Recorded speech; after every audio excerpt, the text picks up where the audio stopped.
Hi பசங்களா, எல்லாரும் rank list எப்படா வரும்னு காத்துக்கிட்டு இருப்பீங்க. ஸோ ரேங்க் லிஸ்ட் வந்ததுக்கு அப்புறமேல் உங்களுக்கு எந்த காலேஜ் கிடைக்கும் அதை நான் லைவ்ல உங்களுக்கு சொல்ல போறேன். அது இல்லாம பாத்தீங்கன்னா நீங்க கம்பேர் பண்ணலாம். ஓகேவா? அதுக்கு நான் ஒரு பிடிஎஃப் ரெடி பண்ணி வச்சிருக்கேன். ஸோ லைவ்ல பாத்தீங்கன்னா நம்ம என்ன பண்ண போறோம் எல்லாத்தையும் நான் சொல்றேன் உங்களுக்கு. நல்லா பாருங்க. லைவ்ல ஜிஎம்சி இப்போ உங்களோட ரேங்க் இருக்குன்னா பேஸ்ட் ஆன் யுவர் ரேங்க் உங்களுக்கு எந்த ஜிஎம்சி கிடைக்க வாய்ப்பு இருக்கு 2025 டேட்டா வச்சு.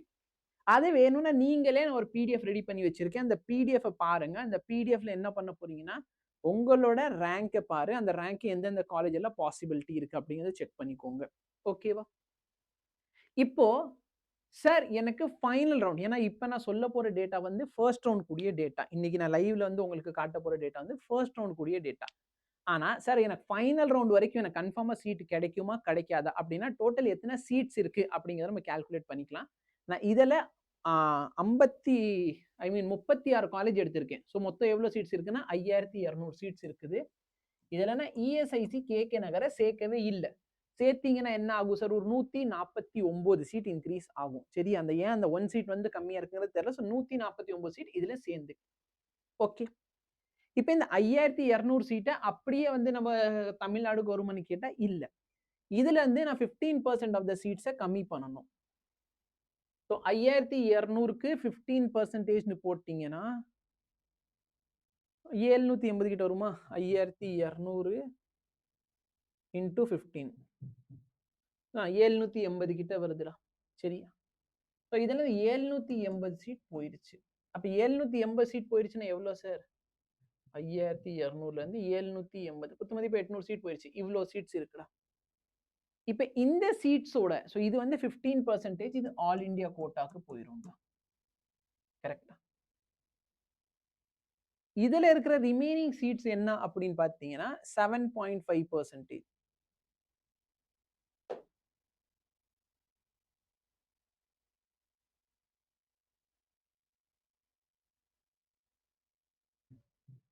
ஓகே, 0.075 போட்டிருக்கணும். ஓகே, 0.075.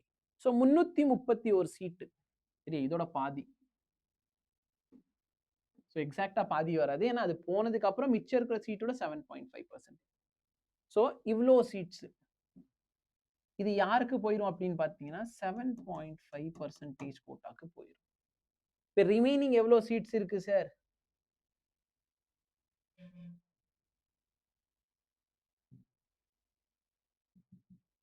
-331. குத்து மதிப்பா 4089 சீட்ஸ் நம்மளுக்கு அவைலபிளா இருக்கு. நான் என்ன பண்ணியிருக்கேன் நல்லா பாரு. Total seeds 5200. இந்த 5200 சீட்ல பாத்தீங்கன்னா 15% சீட்ஸ் ஆல் இந்தியா கோட்டாக்கு போயிடும். 7.5%. ஸோ 15 போக மிச்சம் எவ்வளவு சீட்ஸ் இருக்கு அது ஆல் இந்தியா கோட்டாக்கு. அது போக 7.5 ரிசர்வேஷனுக்கு 331 சீட். அப்ப ரிமைனிங் நம்ம கையில எவ்வளவு சீட்ஸ் இருக்கு சார்? இவ்வளவு சீட்ஸ் நம்ம கையில இருக்கு. குத்து மதிப்பா 4100 சீட் இருக்கு. இந்த 4100 சீட்ல தான் நம்ம கவுன்சிலிங் நடக்க போகுது, நார்மல் எல்லா கேண்டிடேட்ஸ்க்கு சேர்த்து.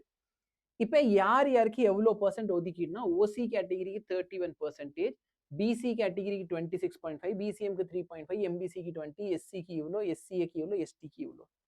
சப்போஸ் ஒரு சில ஸ்டூடெண்ட்ஸ்க்கு என்ன டவுட் இருக்குன்னா, சார் நாங்க 7.5 ரிசர்வேஷன் வச்சிருக்கோம் சார், எங்களுக்கு எவ்வளோ சீட்ஸ்? அப்ப நீ என்ன பண்ணு, இந்த 331ஓட 31% எவ்வளோன்னு கண்டுபிடிச்சுக்கோ. சரியா?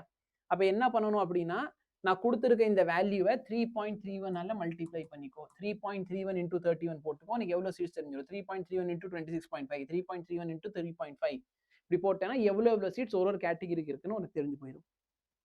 இதே தான் நான் இப்போ என்ன பண்ணியிருக்கேன்னா, இந்த குத்து மதிப்பா 4089 சீட்ஸ் இருக்கு பத்தியா? ஸோ 40.89 ஒன்னோட மல்டிப்ளை பண்ணியிருக்கேன். மல்டிப்ளை பண்ணிட்டீங்கன்னா ஒரு கேட்டகரிக்கு எவ்வளோ சீட் ஒதுக்கீடு இருக்கு அப்படின்னு தெரிஞ்சிடும். ஸோ ஓசிக்கு அப்ராக்சிமேட்லி, இது ஃபுல்லா என்னோட ரஃப் கால்குலேஷன் தான். சரியா? எக்ஸாக்ட் நம்பர் ஆஃப் சீட்ஸ் இல்லை, இது ரஃப் கால்குலேஷன். ஸோ இவ்வளோ சீட்ஸ் ஒரு கேட்டகரிக்கு ஸ்பிளிட் அப் ஆயிரும். புரிஞ்சா? ஸோ ஓசிக்கு இவ்வளோ, பிசிக்கு இவ்வளோ, பிசிஎம்க்கு இவ்வளோ, எம்பிசிக்கு எஸ்சி, எஸ்டி, எஸ்டி. இப்போ இன்னைக்கு ரேங்க் லிஸ்ட் வந்த உடனே இது நான் ஃபைனல் மொத்த சீட்டுக்கு சொல்லிக்கிட்டு இருக்கேன். அப்ப இந்த 4th ரவுண்ட் வரைக்கும் செல்லும். புரிஞ்சா? சார் ஃபர்ஸ்ட் ரவுண்ட்ல நீங்க சொன்ன எனக்கு கிடைக்கவே இல்லை அப்படின்னு இருக்க கூடாது. இது 4th ரவுண்ட் வரைக்கும். சரியா? ஃபர்ஸ்ட் ரவுண்ட் வரைக்கும் எங்க சீட் கிடைக்குங்கிறத நான் இந்த வீடியோல சொல்றேன். ஃபர்ஸ்ட் ரவுண்ட்னா இந்த ரேங்க் குள்ள இருக்கியா, டெஃபினெட்லி உனக்கு இந்த இடத்துல சீட் கிடைக்குங்கிறத நான் சொல்லிட போறேன். இப்ப நல்லா பாருங்க.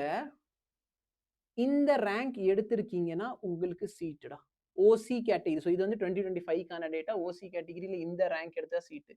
பிசிக்கு இவ்ளோ, பிசிஎம். ஸோ இதெல்லாம் பார்த்தீங்கன்னா கம்யூனிட்டி ரேங்க்டா. இது என்ன ரேங்க்? Community rank. இது வந்து தமிழ்நாடு ரேங்க் இல்ல. ஓசி கேட்டகரிக்கு மட்டும் தமிழ்நாடு ரேங்க் வரும். சரியா? General rank. பிசிக்கு பார்த்தோன்னா பிசில இவ்ளோ ரேங்க் இருந்தா உங்களுக்கு சீட்டு. சரியா? இப்ப நல்லா பாரு, நம்ம ஆல்ரெடி என்ன பார்த்தோம்? நம்பர் ஆஃப் சீட்ஸ் எவ்வளவு இருக்கு? சார் நம்பர் ஆஃப் சீட்ஸ் வந்து ஓசி கேட்டகரிக்கு இவ்வளவு இருக்குது. சார் ஓசி கேட்டகரியில இவ்வளோ சீட் இருக்கிறப்ப எப்படி சார் ஒரு பையன் 1508வது ரேங்க் வாங்கின அவனுக்கு சீட்டு கிடைச்சிருக்கும்னா, குத்து மதிப்பு ஒரு 200ல இருந்து 250 பசங்க நல்ல மார்க் வாங்கின 200ல இருந்து 250 பசங்க ஆல் இந்தியா கோட்டால போயிருப்பாங்க. அதனால புரிஞ்சா? Yes sir. சார் பிசிக்கு வெறும் 1000 சீட்ஸ் தான் இருக்கு. அப்ப எப்படி சார் ஒரு 2013 ஸ்டூடெண்ட்ஸ்க்கு வந்து சீட்டு கிடைக்குது அப்படின்னு பார்த்தீங்கன்னா, பிசி பசங்க நிறைய பேர் ஓசில சீட் எடுப்பான். OC category is open for all. நீங்க பிசியா இருந்தாலும் சரி, BCM, MBC, SC, SC, ST யாரா இருந்தாலும் சரி நீங்க ஓசி கேட்டகரியில எலிஜிபிள். ஓகேவா? ஆனா ஓசி கேட்டகரியில இருக்கவங்க ஓசி கேட்டகரியில மட்டும் தான் கம்ப்ளீட் பண்ண முடியும். பட் பிசி வந்து எல்லாத்துலயும் கம்ப்ளீட் பண்ணுவான். சார் இதை நான் எங்கேயாச்சும் தனியா ஃபில் பண்ணுவான்னு கேட்டா இல்ல. டிஃபால்ட்டாவே பிசி கேட்டகரினா பிசி கேட்டகரியில உங்களுக்கு சீட்டு தருவாங்க. ஓசி கேட்டகரியில உங்க மார்க்கு சீட் தருவாங்க. ஸோ கன்சிஸ்டன்டா பாரு ஒரு வருஷம் எந்த அளவுக்கு சீட்டு கிடைச்சிருக்கு. சார் இப்ப எனக்கு சேஃப் ரேங்க் என்ன?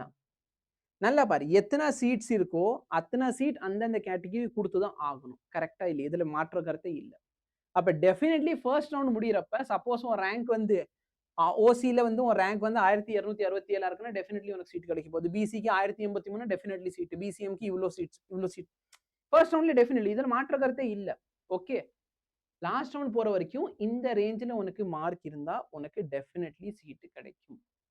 புரியுதா? ஓகே. ஸோ இது மட்டும் நீ பார்த்து வச்சுக்கோ. இந்த மார்க் வச்சிருக்கீங்கன்னா சொன்னல பாரு சேஃப் ரேங்க் எவ்வளோ சார்? 1400. ஓசி கேட்டகரியில உன்னோட ஜெனரல் ரேங்க் 1400 உனக்கு சீட்டு கிடைக்கும். சரியா? PC category 2000. பிசிஎம்க்கு 200. இது நான் சொல்றது கம்யூனிட்டி ரேங்க். கம்யூனிட்டி ரேங்க் 200 இருக்கா உனக்கு டெஃபினெட்லி கிடைக்கும்.